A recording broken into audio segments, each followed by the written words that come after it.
Michael Wittmann is the most famous tank commander of the Third Reich. He was the most decorated German tank ace of the war. At Kursk, the greatest tank battle in history, he spearheads the attack. Wittmann just accumulated kill after kill. Наши, они, наверное, даже цель не искали, бросали бомбы и все. In Normandy, Wittmann single-handedly halts an Allied advance.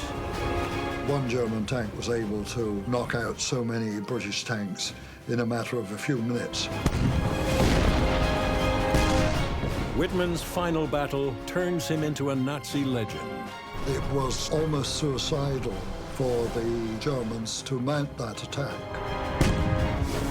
Even though it's been 60 years after Wittmann's death, his legacy, his mystique maintains today.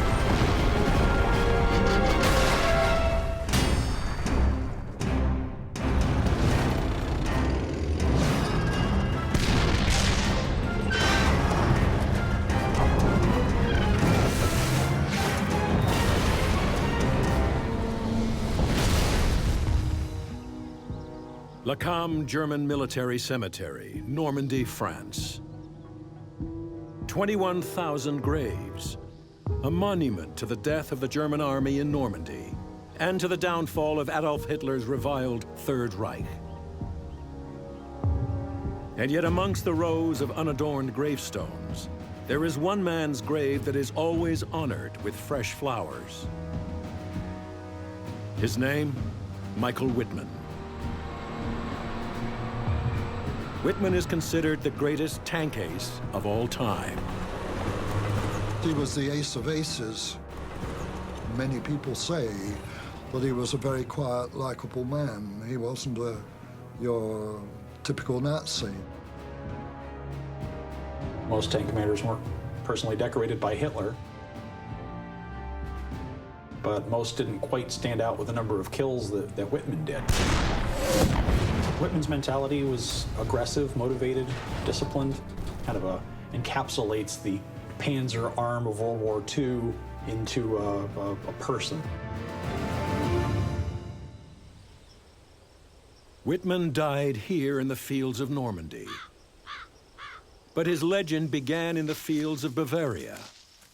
Born in 1914 on a farm south of Nuremberg, Wittmann was a country boy living the healthy outdoor life. At 19, Wittmann is drafted into the army for compulsory service, as all young men are in the Germany of Adolf Hitler. In 1937, after completing his service, Michael Wittmann, aged 23, eagerly volunteers for Hitler's personal bodyguard, the Leibstandarte, SS Adolf Hitler. It's an elite unit.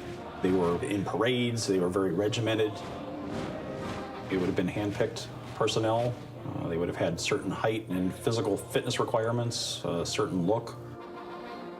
He's not only a volunteer, but he's seemingly politically indoctrinated to want to be part of this unit. I swear to thee, Adolf Hitler, as Führer and Chancellor of the German Reich, loyalty and bravery. I vow to thee obedience unto death. Being the honor guard, I'm sure it was very appealing to somebody in their early 20s. With the black uniforms and the smart look and the whole elite quality about them. Michael Wittmann embraces absolute loyalty to Adolf Hitler and his policy of persecution of the Jews, and to his program of conquest and expansion of the Third Reich. But in September 1939, Hitler invades Poland, triggering the Second World War. Now, for Wittmann and his generation of young Nazis, the parades are over and the fighting begins. Because of his excellence as a driver, Wittmann is given command of a reconnaissance vehicle. By early summer 1941, the Nazis are the masters of Europe. But for Adolf Hitler, the real prize lies to the east, the Soviet Empire, vast spaces for the master race to conquer and colonize. June 22nd, 1941, Hitler invades the Soviet Union. Codename Operation Barbarossa. 3 million German soldiers, led by 3,600 tanks, plunge into the Soviet Union. Against the Germans, the Soviets mobilize 2.9 million men and 20,000 tanks. Despite their superior numbers, the Soviets are quickly overwhelmed by the speed and skill of the German panzers. Michael Wittmann's reconnaissance unit races over the Soviet frontier with the Leibstandarte, part of the leading armored force. Hitler's armored divisions were important in the fact that they were the ones that were spearheading the advances. The whole mentality of the tank force was always keep moving. Wittmann and the Leibstandarte are now part of the notorious Waffen-SS. The Waffen-SS had a few premier divisions, Leibstandarte being one of them, that maintained its elite status throughout the war. As the panzers slash hundreds of kilometers through Russian defenses, millions of prisoners are taken. The Waffen-SS does have a reputation for committing atrocities on the Eastern Front. Over 3 million will be shot or starved to death. 3 weeks after the invasion, the Leibstandarte is closing in on the Ukrainian capital, Kiev. At the forefront is reconnaissance sergeant Michael Wittmann. July 12, 1941. The panzers advance over hilly, wooded country. As they near the city of Zhytomyr, 200 kilometers southwest of Kiev, the Soviets counterattack. Dozens of Soviet T-34 tanks bear down on the Leibstandarte. The T-34 has been a shock for the Germans. Weighing 26 tons, the T-34 is heavily armored with sloping sides to deflect shells. Armed with a powerful 76.2 millimeter gun, it is better than anything the Germans can field.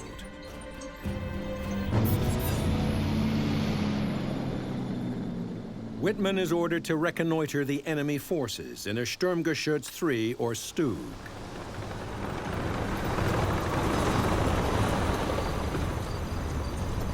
Wittmann drove his Sturmgeschütz to high ground to try to locate the Soviets. He spotted 2 groups of Soviet T-34 tanks, 6 coming from northeast and another 12 from the east. That meant 18 T-34s against Wittmann's single assault gun. It was no match. Wittmann had to act quickly to even the odds. He ordered his driver to take the Sturmgeschütz off the high ground. Wittmann has been ordered not to engage the enemy tanks, as the heavier T-34s outgun his Sturmgeschütz 3. The Sturmgeschütz is designed initially to be infantry support. It's not designed to engage other tanks. Built on the chassis of a Panzer III, the Stug is a turretless assault gun, which means the driver has to swing the whole vehicle around to aim its high-velocity 75mm cannon. The Sturmgeschütz has a movable cannon of 24 degrees only. You have to face the enemy straight forward, not from the side. If you see the enemy, you have to turn. Despite being outnumbered and outmatched by the Russian tanks, Wittmann disobeys his orders and attacks the T-34s. His personality that was mated to the Panzer credo of attack, that would have been the first thing he was looking for, was an opportunity to be preempted. As the T-34 surged forward towards the crest of the hill, Wittmann's only hope was to set up an ambush.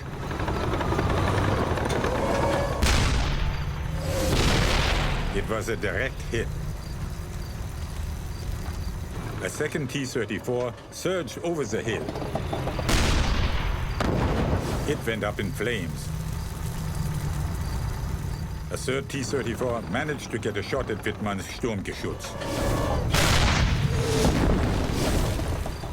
The T-34s were not as accurate, we thought at least, than ours. More Russian tanks poured forward. There were just too many. Wittmann headed for cover. He used the assault gun's low profile to hide it in a small wood. I liked the Sturmgeschütz because of the low silhouette. And that gave me a feeling being safer. But facing so many T-34s, there was nowhere for him to hide.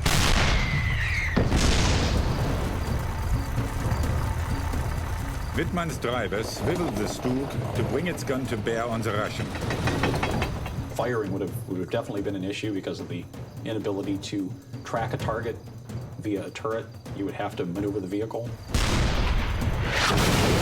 And again, his gunner scored a direct hit. With the T-34. The only weak part is between the turret and the body, to get right into the crack. Another T-34 tried to target the thin side armor on the Sturmgeschütz. Wittmann had to turn quickly and fire before the Russian got in a shot. You hit the tracks if you can. When the tracks burst, of course, he just goes around in a circle. With his fast maneuvering, Wittmann began to even the odds. Then, 3 more enemy tanks attacked. Wittmann opened fire. Only one of the Soviet tanks escaped. 6 of the formidable T-34s destroyed in just a few minutes. Wittmann and his crew stopped the Soviet armored attack. For his actions, Wittmann is awarded the Iron Cross Second Class. Impressed by his exploits, Wittmann's commanders send him back to Germany to train to become an officer of the SS. Wittmann's career is on the rise. Autumn 1942, Bad TÖLZ, Germany. Michael Wittmann begins his training in Heinrich Himmler's Waffen-SS school. Its aim is to form a new SS military elite, the future leaders of Hitler's Nazi empire. Wittmann graduates as an SS second lieutenant and is soon training on Germany's newest tank, the Tiger. Hitler's answer to the Soviet T-34, it is the most formidable tank in the world. At 100 millimeters, the Tiger's frontal armor is virtually impregnable. Its 88 millimeter gun can cut through a T-34 at over 2 kilometers. Wir waren nun Tigerleute, waren stolz, hatten das beste Gerät, was wir hatten. Es war auch ein guter Panzer und wir waren zum ersten Mal den russischen Panzern haushoch überlegen. In February 1943, Wittmann is called back to the Russian front as part of the Leibstandart's new Tiger Company. But by the summer, the tide of battle is turning against Germany. Soviet forces surge west, creating a huge bulge protruding into the German lines near the Russian city of Kursk. Desperate to regain the initiative, Adolf Hitler plans a counteroffensive, Operation Citadel. It will be a two-pronged attack from north and south to chop off the bulge, leaving 500,000 Soviet soldiers cut off and trapped. For the Citadel offensive, the Germans have amassed 780,000 men and 2,500 tanks. To meet the Germans, the Soviets field almost 2 million men and more than 5,000 tanks. The Leibstandart will be at the front of the southern attack. With them at the spearhead will be Michael Wittmann, now commanding a platoon of 5 Tiger tanks. On the eve of battle, Wittmann's commander reads out Adolf Hitler's message to the crews. Soldiers, today You set out on a great offensive, whose result can decisively affect the outcome of the war. My soldiers, now, finally, you have better tanks than the enemy. The German homeland looks to you with ardent confidence. We just thought we were superior to the Russian tanks. At least we were brainwashed to believe that, which helps to make you feel superior, you know. You know what propaganda does. July 5th, 1943. At dawn, the Tiger crews wait for their attack to begin. The order came over the tank radios. Panzers, forward! As we advanced, we were met by a relentless storm of fire. The Russians had prepared line after line of defenses, with dug-in T-34s. Because the T-34 was inferior to the Tiger I, it needed to compensate for its deficiencies. One of the ways was to have pre-dug positions for the vehicles. The incoming round would have to penetrate several feet of dirt to be able to actually get to the vehicle itself. The Tiger's powerful 88mm gun is able to break through the Russian defenses.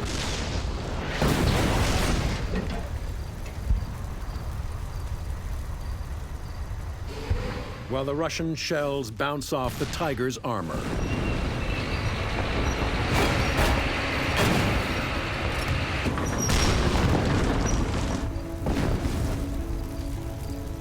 Overcoming line after line of Russian defense, Wittmann and the Tigers pushed towards their objective. But the Russians continued to throw wave after wave of tanks at our advance. These were all fresh targets for Wittmann's gunner. Wittmann's tank kept moving, firing as it turned, smashing one T-34 after another. Knocking out 8 tanks and 12 anti-tank guns, this first day of battle has been a success for Wittmann and his elite crew. We call it zusammengespielt, played together, you know, so that one interacts with the other the right way. The loader, the gunner, the commander, the driver, the radio man. It's a tightly knit group. July 12th, 1943. The Germans set off to assault the final Soviet defense line before Kursk. Wittmann's commander is wounded, and Wittmann must take over command of the Leibstandart's Tiger Company, just as the Battle of Kursk is about to reach its climax. Unknown to the Germans, the Russians are preparing a desperate last-ditch counterattack. The Germans were on the verge of breaking through into open country, and the Soviets were starting to panic. They were going to throw whatever they had available into the mix. The Russians send 500 tanks west to attack the German right flank, but the Waffen-SS tanks turn east. These huge tank forces are about to collide near the little town of Prokhorovka. Second Lieutenant Wittmann and his crew are ordered to high ground.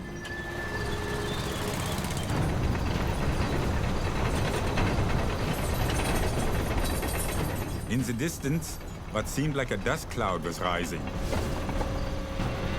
Suddenly, hundreds of Soviet tanks appeared at the crest of a hill, headed straight towards Wittmann. We were in shock. The Soviets were not on the defensive, they were attacking. Just 1,600 meters from Wittmann, more than 100 Soviet tanks are charging towards him, over the gently rolling land of the steppe. We had a number of hills, but it was predominantly open terrain, so the Tiger tank could engage at long distance. With a well-aimed shot, a Tiger can knock out a T-34 at a distance of 2 kilometers.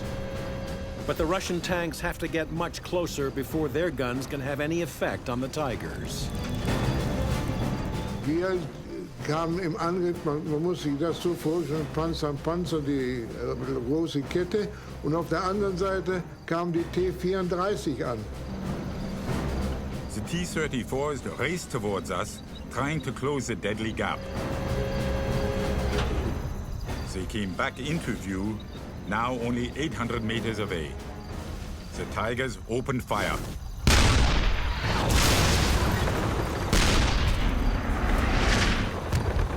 A lot of tanks in a relatively small area. Something of a shooting gallery from a Tiger I commander's perspective. The T-34s were still not close enough to penetrate the armor of the Tigers, so they had to keep advancing, straight through our barrage. They got to 700 meters. Getting closer. And closer. The Tiger guns were belching fire, but there were too many. They couldn't all be stopped. В это время немцы уже наступали, немецкие войска. Они были на ходу. The Russians slam into the SS formation.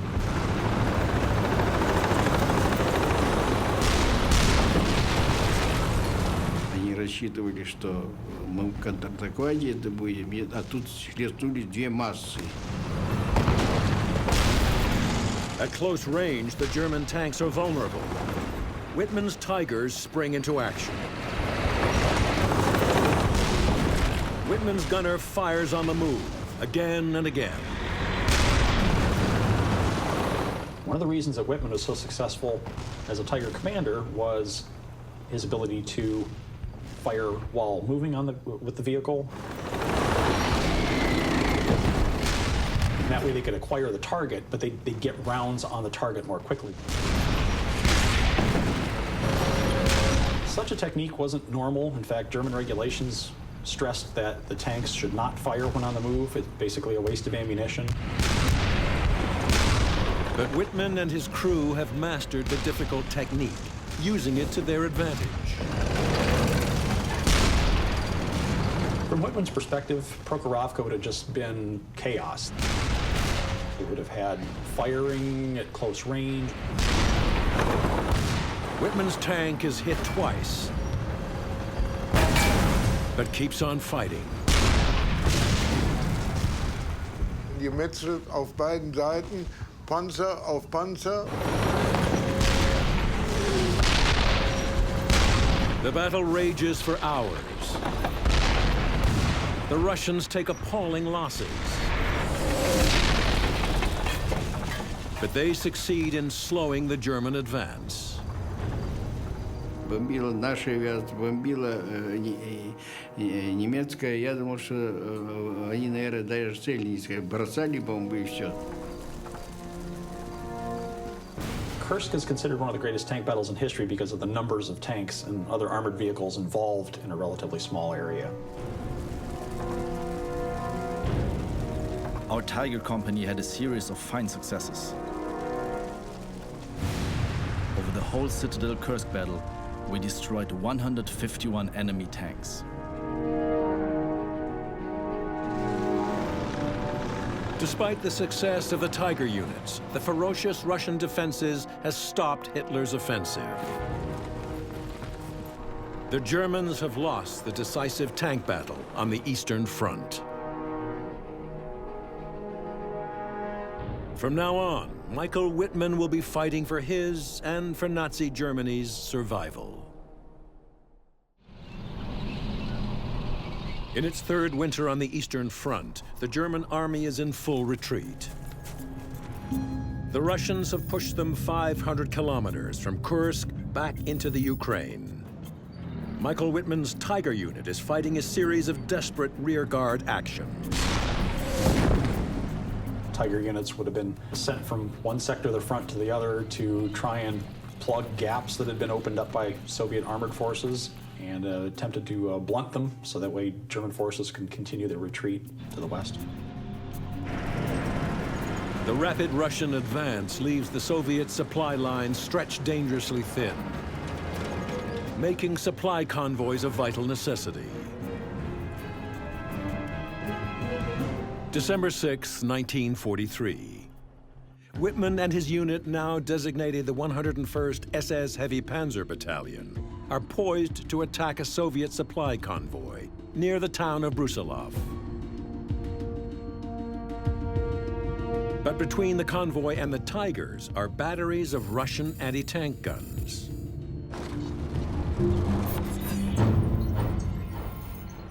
The Soviet's 76.2 millimeter divisional gun is a tank killer. It can smash through a Tiger's side armor at a distance of nearly 1,000 meters and wreck its tracks.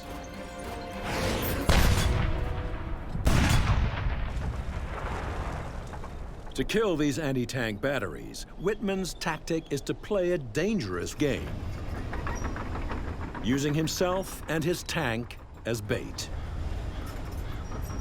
Wittmann drove to high ground. He was tempting the Russian gunners to fire at him.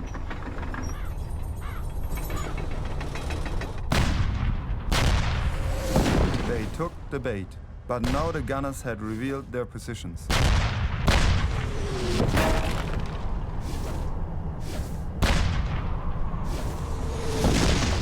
Under heavy fire, Wittmann quickly retreated.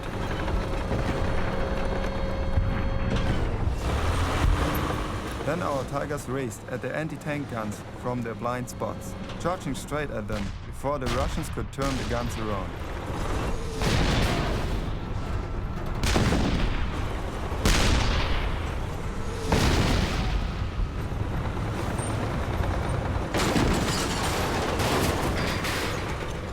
Wittmann's tactic has worked. The anti-tank batteries are now a smoking wreck. But his Tiger reveals just how dangerous Wittmann's game can be.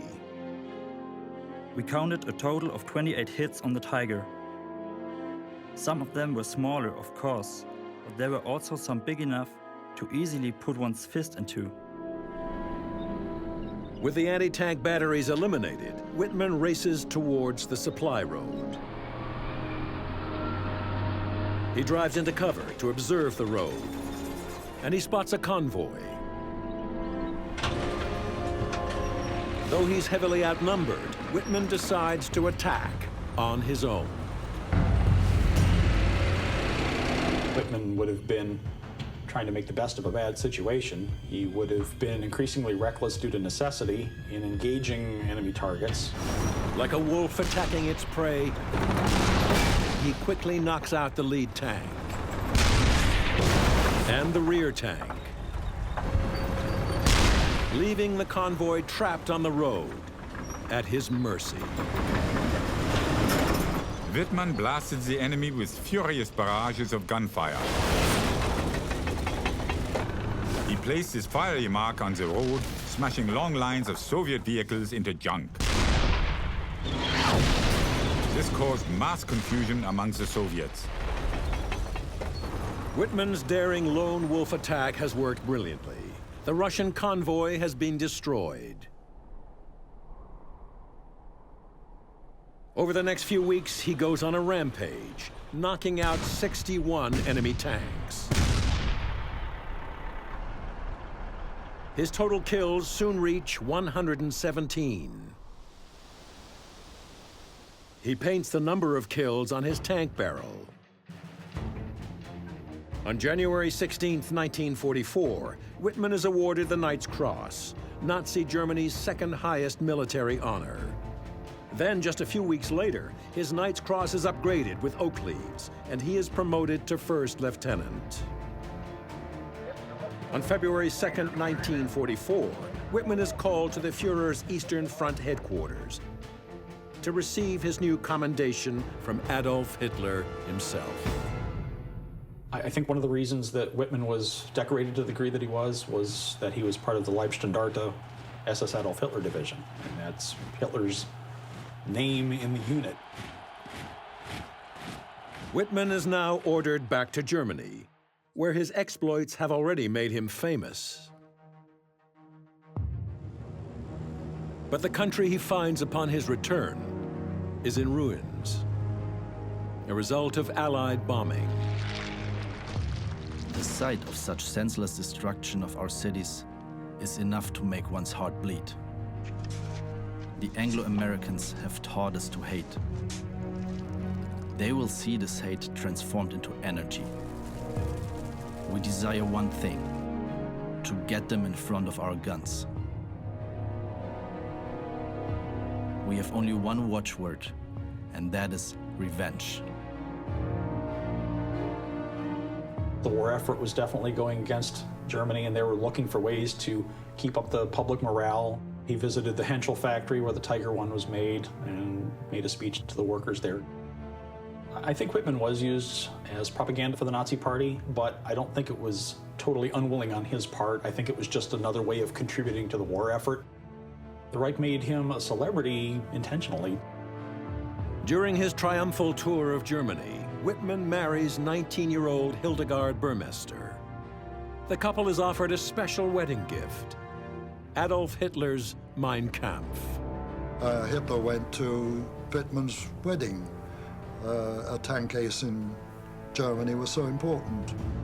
Before he can arrange a honeymoon for his young bride, Wittmann receives a new posting. So his wife accompanies him with his Tiger Battalion to the Chateau Elbeuf in Normandy, France. Michael Wittmann will soon have his chance at revenge on Germany's enemies. On June 6, 1944, Allied forces land in Normandy. Hitler orders his panzer forces to drive the Allies back into the sea. For Michael Wittmann and his Tigers, the Allied beachhead is over 200 kilometers away. Wittmann started off on June 6 with 45 Tiger tanks, which is a full complement for that 101st Heavy SS Tank Battalion. But it takes Wittmann 5 harrowing days to get his second company to the Normandy battlefield, under unrelenting attacks by Allied fighter bombers that decimate his forces. And a week later, it was down to about 6 vehicles that were serviceable. Wittmann and the 101st SS Heavy Panzer Battalion are positioned on the left and most crucial sector of the front, facing the British and the Canadians.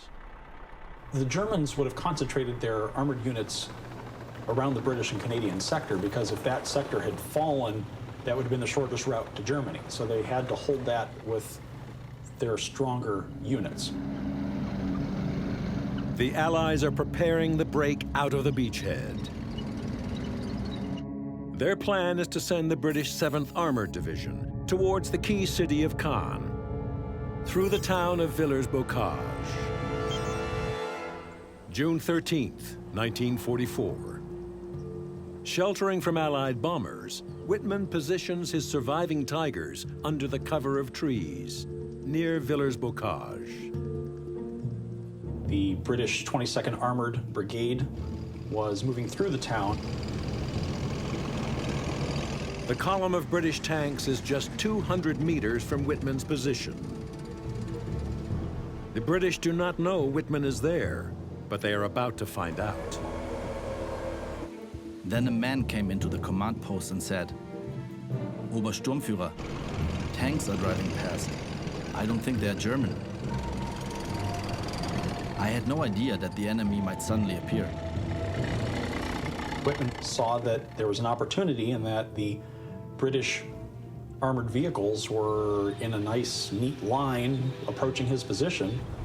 I went outside and saw English and American tanks rolling past, about 150 to 200 meters distance. Never had I been so impressed by the strength of the enemy as I was by those tanks rolling by. Wittmann is facing 138 tanks and armored vehicles, while he has only 6 tanks. The decision to attack was a very difficult one. But I knew it absolutely had to be, and I decided to strike out at the enemy. Wittmann's split-second decision will become legendary. I had no time to assemble my company. I set off with 1 tank. I drove up to the column, surprised the English as much as they had surprised me. I first knocked out 2 tanks from the right of the column, then 1 from the left. With them being in such close proximity to each other, there was no room to maneuver. I then turned about to the left and attacked the armored troop carriers in the middle of the armored regiment. They never left the road. They were so surprised that they took to flight, but not with their vehicles. Instead, they jumped out, and I shot up the battalion's vehicles as I drove by. I drove towards the rear of the column on the same road, knocking out every tank that came toward me. The enemy was thrown into total confusion. I was able to take out tanks as well as armored troop carriers. Then I drove straight into the town of Villers-Bocage. The town has already been occupied by British armor.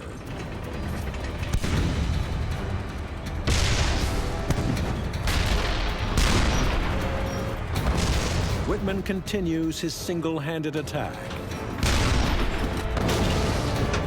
claiming a total of 21 Allied tanks destroyed.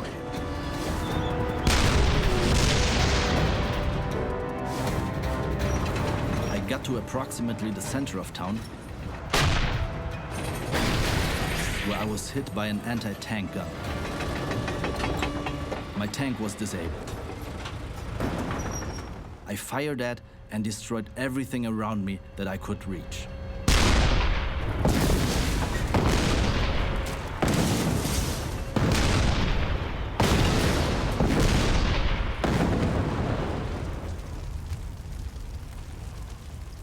I then abandoned the tank. Wittmann's deadly rampage has lasted barely 15 minutes, but he has devastated an entire enemy regiment. By single-handedly knocking out the British column, it kept the Allies from taking the area around Caen for 2 months, and it added to the mystique of Wittmann's abilities as a panzer commander. German newsreels make the most of the Allied setback at Villers-Bocage. In den engen Straßen wurde eine stärkere amerikanische Panzereinheit gestellt und zusammengeschossen. Wittmann is the most famous tank officer in the German army. Rund 1000 But the following day, the stress of battle shows on his face. Wittmann is celebrated for his astounding feat by 1st SS Panzer Corps Commander Sepp Dietrich, who recommends him for yet another commendation. In July, Wittmann is once again personally decorated by Hitler, this time adding 2 swords to his Knight's Cross with oak leaves. Wittmann was the most decorated tank commander, not only for his experience on the battlefield, but I would think also for the propaganda value that could be showcased through him. And so Michael Wittmann reaches the height of his fame in Normandy. And it is in Normandy that his fate and his myth will be sealed. August 8th, 1944, 2 months after Villers-Bocage. Michael Wittmann is now a captain and acting commander of his battalion. Yet as Wittmann's career soars, Hitler's army in Normandy is headed towards destruction. Now the Allies launch a decisive punch, codenamed Operation Totalize. British and Canadian armor storms along the Caen-Falaise Road, smashing 14 kilometers through the German lines towards the village of Sinto. As 300 Allied tanks bear down on Sinto, the 12th SS Panzer Division is ordered to bar their advance. With the remnants of the heavily outnumbered division is Captain Michael Wittmann, with a small group of Tiger tanks. The division's leader, Colonel Kurt Mayer, now orders an immediate counterattack. Wittmann's Tigers were standing ready behind a hedge east of Sinto. We had to risk the attack in order to win time. It was almost suicidal for the Germans to mount that attack, but this was their system. If they were hit, they would hit back immediately. Wittmann is in reserve, but he insists on leading the attack. Michael said to me, I must be in the attack myself, for the other officers can barely cope. Kurt Mayer knows the situation is hopeless. I shook Michael Wittmann's hand. Michael laughed his youthful laugh and climbed into his Tiger. And so Michael Wittmann sets off on the attack. Just 8 German tanks advancing against 300 Allied tanks. I don't think Wittmann is exactly a fatalist. I don't think that he just figured that he was going to die, maybe this was the best place to do it. Wittmann and probably his crew didn't think so much about their own personal safety as the overall war effort. What Wittmann doesn't know is there is a hidden danger waiting for him on either side of the Caen-Falaise road. British tanks of the Northamptonshire Yeomanry are lying in wait in the woods to his right. Canadian tanks of the Sherbrooke Fusiliers are hidden behind a wall to his left. We drove off. Michael right of the road and I left of the road. Approximately 800 meters to Michael's right, there was a small wood, which looked suspicious. The British tanks hidden in the woods observe Wittmann. There were certainly four Tigers, which came down on what would have been our side of the main road.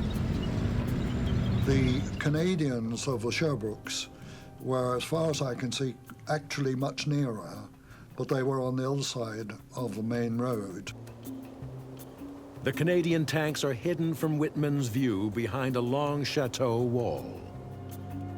We sneaked up right beside a brick wall and got in reasonable cover.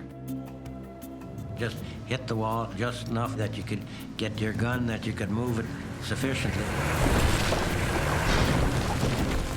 I could see on the right the first German tanks came out from Syntho.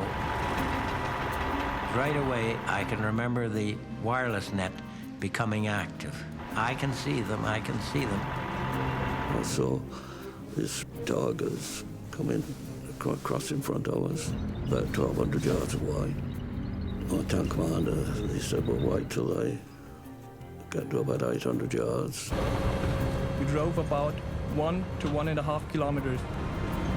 I was now starting to get a bit itchy.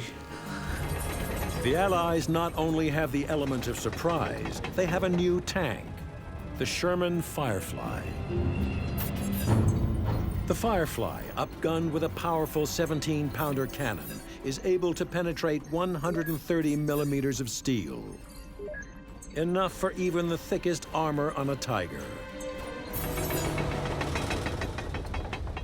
For the first time, we realized that we now had a tank which was equal to the Tiger. Wittmann's Tigers are now in the kill zone.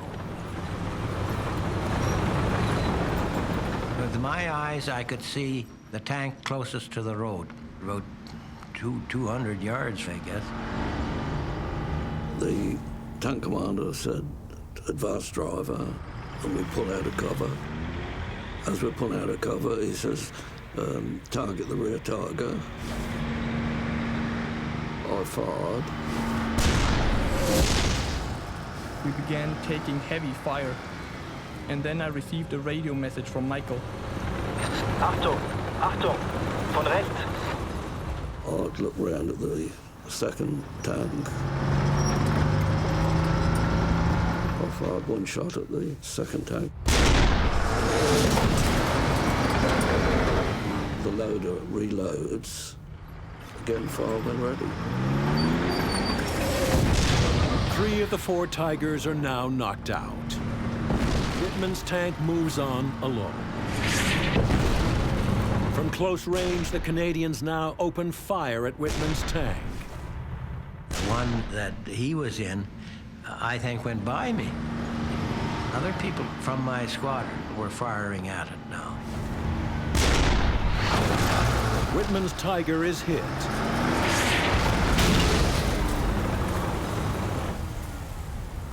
When I got to within 300 meters of Michael's Tiger, flames suddenly shot from the tank.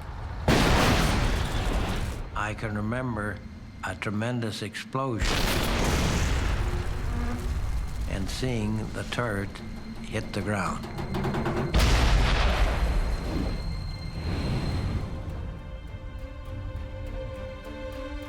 August 8th, 1944. Michael Wittmann has fought his final battle. Whether his last thoughts as he went down the road were simply, Valhalla, here I come, a sort of a death wish. He must have known there was no way they were going to win. August 25th, just days after Wittmann's death, the German army in Normandy is defeated. Many of Hitler's soldiers remain in Normandy, buried in Lacan German military cemetery. Somber gravestones recall the unheralded end of the Nazi Empire.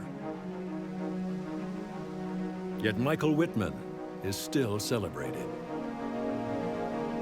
I think there's a myth to Michael Wittmann's combat experiences. People look at him as, yes, being a Nazi, but it's not the reason that they admire his abilities in combat.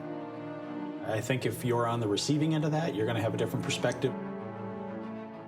He accepted the doctrines of Hitler enough to get in his tank and invade other people's countries, country after country, to kill men, women, and children. He might have been a hero to the Germans, but not to me. Even though it's been 60 years after Wittmann's death, his legacy, his mystique, maintains to today. I swear to thee, Adolf Hitler, as Führer and Chancellor of the German Reich, obedience unto death.